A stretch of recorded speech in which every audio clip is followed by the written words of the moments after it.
UPSC CSE 2018. Here I am to share with you my journey, my experience of civil service preparation and what has helped me to achieve what I have done today. So a little bit about myself. I'd like to tell you that the motivation that I got to prepare for this exam came through the preparation itself.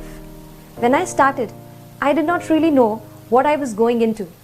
But when I started reading much and more, I found out that there are many people in this world, in our country, who are unfortunate, more unfortunate than we ever can be.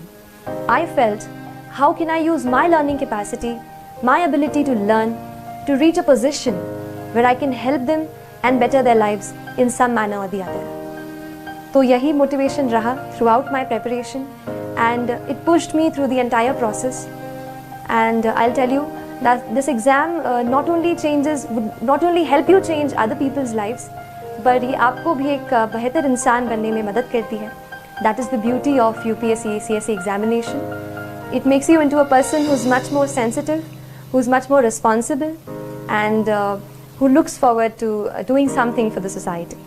So coming to the exam, I'd like to start by first telling you about the organization of notes. Now I feel that the syllabus which we have got, the UPSC syllabus, is our guiding light. It will tell you at every step कि आपको क्या important है और क्या नहीं है. इसलिए एक UPSC syllabus की कॉपी मैंने अपने स्टडी टेबल पर हमेशा रखी. उसके साथ ऑर्गेनाइजेशन ऑफ नोट्स एक दूसरा पॉइंट है जिस पे आपको सबसे ज़्यादा काम करने की ज़रूरत है, क्योंकि मैंने भी यही किया. अपने नोट्स को मैंने अपने सिलेबस को अलग अलग टॉपिक्स में हम डिवाइड जैसे कर लेते हैं वैसे डिवाइड किया, और हर टॉपिक को मैंने एक अलग फोल्डर बनाया. तो उससे रिलेटेड जो भी मुझे एडिटोरियल कहीं न्यूज़पेपर में या कहीं इंटरनेट पे ऑनलाइन मैंने उसके बारे में पढ़ा, तो वो सारा मटेरियल मैंने उस एक फ़ोल्डर में डाल दिया. उससे ये हुआ कि जब मैंने रिविज़न करने की कोशिश की तो I found everything at one place. तो एक ये चीज़ है कि अपने नोट्स को आप अच्छे से ऑर्गेनाइज करें.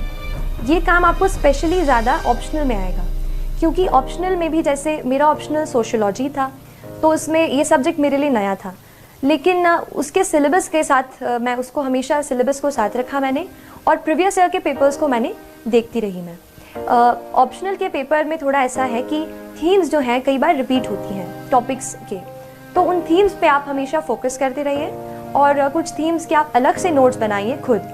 मैंने कोशिश की कि मैं खुद अपने नोट्स रेफरेंस बुक से बनाऊं, क्योंकि जब मैं खुद उसको लिख लेती थी तो जो अंडरस्टैंडिंग है वो मेरी बेटर हो जाती थी. तो खुद के नोट्स पे मैंने खुद नोट्स बनाने की ज़्यादा कोशिश की. नेक्स्ट चीज़ जो मैं आपसे शेयर करना चाहूँगी, और मुझे लगता है कि ये चीज़ बहुत इंपॉर्टेंट है यूपीएससी के लिए, वो है आंसर राइटिंग. जनरल स्टडीज़ और ऑप्शनल के जो टोटल हमारे रिटन के मार्क्स हैं, वही मार्क्स हैं जो हमें कहते हैं ना आखिर आपको रैंक अच्छी दिलाएंगे. तो आप जैसे मैंने ये किया कि आंसर राइटिंग पे शुरू में बहुत डर लगता था कि आंसर अच्छे से नहीं लिख पा रही हूँ, और क्योंकि इंजीनियरिंग बैकग्राउंड से हूँ तो बस पॉइंट्स में छोटा छोटा लिखने की आदत है. लेकिन जैसे सोशियोलॉजी ऑप्शनल है, आपको डिटेल में सब बताना पड़ता है, और जनरल स्टडीज़ हैं, कुछ डेफिनेशंस रहती हैं, तो मुझे भी शुरू में काफ़ी डर लगता था आंसर्स लिखने से. लेकिन इस डर पे थोड़ा सा मैंने काबू करने की कोशिश की, और हर रोज़ एटलीस्ट 1 से 2 आंसर मैंने रोज़ लिखने की कोशिश की.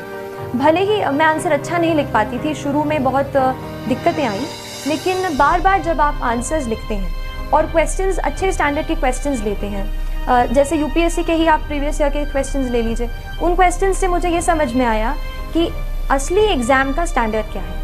तो ये चीज़ मैंने की, 1-2 मैं रोज़ लिखती थी, और उसके बाद फिर मैंने कुछ टेस्ट सीरीज़ ज्वाइन की, जिसमें मैं हर संडे को कोई एक टॉपिक रहता था जिसको मैं पूरे वीक में पढ़ती थी, और वही टॉपिक्स के मैं आंसर्स लिखती थी.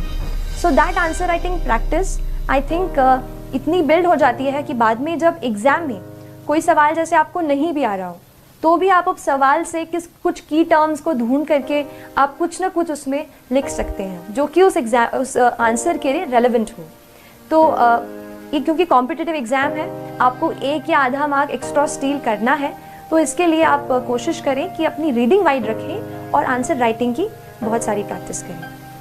आंसर राइटिंग की अगर बात कर रही हूँ तो ये बता देती हूँ कि थोड़ा सा मैंने कोशिश की कि कुछ ऐसे सॉल्ट जैसा अपने आंसर में ऐसा स्प्रिंकल करूँ कि आंसर की क्वालिटी अच्छी हो जाए और एग्जामिनर थोड़ा एक्स्ट्रा मार्क्स दे दे. तो इसके लिए मैंने कोशिश की, जैसे फैक्ट्स कहीं से अपन जैसे न्यूज़पेपर पढ़ते हैं, कोई फैक्ट्स पढ़ते हैं, उसको मैंने पहले एक बुक में अलग से नोट कर लिया था। वो फैक्ट्स फिर मैंने एग्ज़ाम के बहुत जल्दी पहले ही एग्ज़ाम के जस्ट पास में ही मैंने वो लर्न कर लिए वो फैक्ट्स। फिर जैसे कुछ क्वेश्चंस ऐसे हैं जहाँ पर हम कुछ डेफिनेशंस लिख सकते हैं, तो जब आप आंसर को शुरू करते हैं तो आप उस डेफिनेशन से स्टार्ट कर सकते हैं। इसके अलावा कुछ कमेटी की रिपोर्ट्स होती हैं, जैसे ARC रिपोर्ट्स होती हैं, या फिर एक और बहुत इंपॉर्टेंट रिसोर्स जो मैंने बहुत ही ज़्यादा यूज़ किया है वो है नीति आयोग का 3 ईयर एक्शन एजेंडा। ये जो एक डॉक्यूमेंट है, इसमें आपको गवर्नमेंट की सारी स्कीम्स एक जगह पर मिल जाएंगी, so you understand the perspective of the government. और वो मैंने पूरा डॉक्यूमेंट, उसमें काफ़ी टाइम लगा पढ़ने को, बट जब मैंने एक बार पढ़ लिया था तो काफ़ी कुछ मैं उसका अपने आंसर्स में कोट कर पाई। तो जो भी गवर्नमेंट के डॉक्यूमेंट्स हों, जैसे इकोनॉमिक सर्वे आता है, बजट आता है, ये आप बिल्कुल अच्छे से पढ़ें, मैंने भी पढ़ा और इसको फिर मैंने कोशिश की कि आंसर में लिखूं। इसके अलावा मैंने आंसर्स में कुछ इंटरनेशनल इंडेक्सेस हम पढ़ते हैं, जैसे एनवायरमेंटल प्रोटेक्शन इंडेक्स है, वर्ल्ड इकोनॉमिक फोरम की बहुत सारे इंडेक्स हैं जो अभी न्यूज़ में रहती हैं। तो उस इंडेक्स में इंडिया की जो भी रैंकिंग रही है, आप उसको भी अपने आंसर्स में जहाँ रेलेवेंट हो वहाँ कोट कर सकते हैं। और एक और लास्ट चीज़, आंसर्स में आप थोड़ा सा कहीं फ्लो चार्ट या कहीं इंडिया का मैप, ऐसे भी आप घर से प्रैक्टिस, पहले से जब आप आंसर राइटिंग करते हो आप उसमें प्रैक्टिस करो। मैंने एक शीट में जो भी मुझसे लगा कि ये यूज़ हो पाएगा, मैंने एक जगह पे सारी ड्राइंग्स ऐसे फ्लो चार्ट्स इकट्ठा कर लिए थे और वही फिर मैं रिवाइज करके आंसर हॉल में, जो भी राइटिंग हॉल था, वहाँ गई। तो उससे मुझे लगता है कि आंसर्स मैं अच्छे लिख पाई और तय वक्त में, यानी जो हमें 3 आवर्स का टाइम मिलता है, उसमें मैंने कोशिश की कि मैं सारे आंसर्स जो है वो कंप्लीट करके आऊँ। ये जो कॉपीज़ हैं ये आप iscore.in पर देख सकते हैं। इसके अलावा करंट अफेयर्स बेस्ड स्टडी, इस पे भी मैं थोड़ी सी बात करना चाहूँगी आपसे। मैंने ये किया कि क्योंकि ज़्यादा ह्यूमैनिटीज़ का बैकग्राउंड नहीं था, तो जो भी करंट अफेयर्स में मैं पढ़ती थी, जैसे कई बार कोई इंपॉर्टेंट न्यूज़ जो है, जैसे इलेक्शन है, प्रेसिडेंशियल इलेक्शंस हैं, तो उस पर बहुत सारे आर्टिकल्स आप देखोगे कि न्यूज़पेपर में आते हैं। वहीं से मैंने एडिटोरियल्स के नोट्स बनाए, उनको इकट्ठा किया और करंट अफेयर्स से ही मैंने कोशिश की कि पेपर 2 यानी GS2 और GS3 की मैक्सिमम प्रेपरेशन मैं कहूँगी कि मैंने न्यूज़पेपर्स, आर्टिकल्स ऑनलाइन जो आपको मिल जाएंगे, अच्छे आर्टिकल्स अच्छी वेबसाइट्स के, न्यूज़पेपर्स के, वहाँ से मैंने कोशिश की कि GS2 और GS3 के आंसर्स मैं वहाँ से कवर कर सकूँ। बाकी GS1 में तो काफ़ी पार्ट जो है स्टैटिक है, जैसे हिस्ट्री, ज्योग्राफी, वर्ल्ड हिस्ट्री, तो इसके लिए स्टैंडर्ड बुक्स ही मैंने रेफर की थी।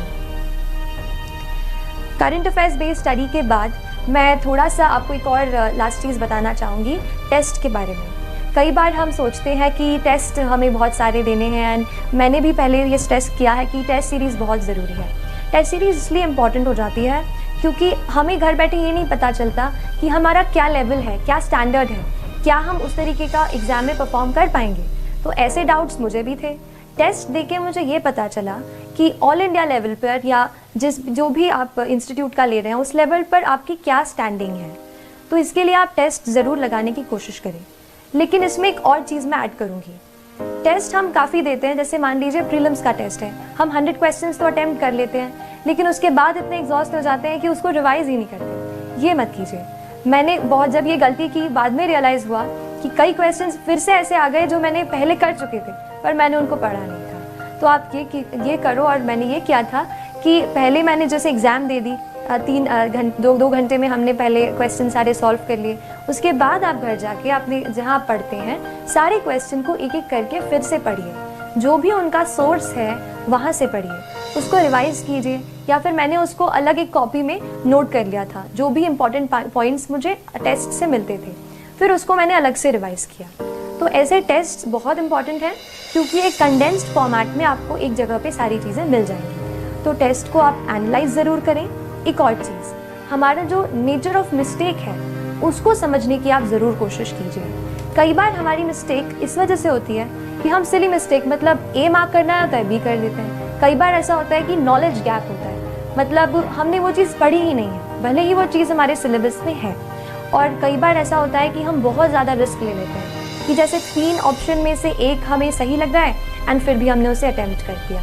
तो आप अपने नेचर ऑफ मिस्टेक को एनालाइज करो। मैंने कोशिश की ये पता करने की कि मैं गलती कहाँ कर रही हूँ। मेरा पहले शुरू में नॉलेज गैप आ रहा था, इवन प्रीलिम्स के काफ़ी पास तक ऐसा हो रहा था। तो आप अपने नॉलेज गैप पे थोड़ा सा देखो, कौन से, जैसे मैंने देखा कौन सा सब्जेक्ट है जिसमें मैं इतना ज़्यादा अच्छा नहीं परफॉर्म कर रही हूँ, तो उसी सब्जेक्ट के फिर से मैंने अपने नोट्स खोले, फिर से उन्हें पढ़ाई की, फिर से उनसे पढ़ा। तो ऐसे करके वो नॉलेज गैप जो है वो ब्रिज हो गया। आप ऐसे ही अपने नेचर ऑफ मिस्टेक पे वर्क करेंगे तो I think that worked for me and it will help you as well. So these are some of the things जो मुझे लगा कि थोड़ा मैं आपसे शेयर करूं और आपके प्रेपरेशन जो यूपीएससी प्रेपरेशन है उसमें हेल्प करेगी। I hope I have given you at least 2 or 3 points which can add up some value to your preparation. So all the very best.